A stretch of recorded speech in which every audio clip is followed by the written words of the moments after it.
This is the SCOM command-oriented language. SCCOL is an SCP-inspired programming language. It is based around commands that are separated by semicolons. First, it was fully implemented in an HTML recreation of SCOM 1.5, a communication program seen in SCP containing Reach, later to be shown as an operating system, but started its way as a simple set of commands used in an SCOM 1.3 recreation. SCCOL supports colors, function and procedures, libraries, file managing, and more. To store data, SCCOL uses a memory buffer that can be accessed by blocks. For example, setting a memory buffer block 0 to a value SCP will have our memory buffer as follows.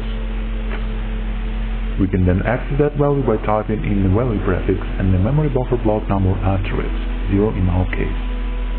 Functions and procedures are not stored in memory buffer blocks and can be accessed via either the call procedure command or the value f function prefix. We aim to make SCCOL as Foundation compatible and user-friendly as possible. The language should be easy to learn due to its simple syntax and the amount of commands required to complete a task. Thank you for your attention and thank you for your time.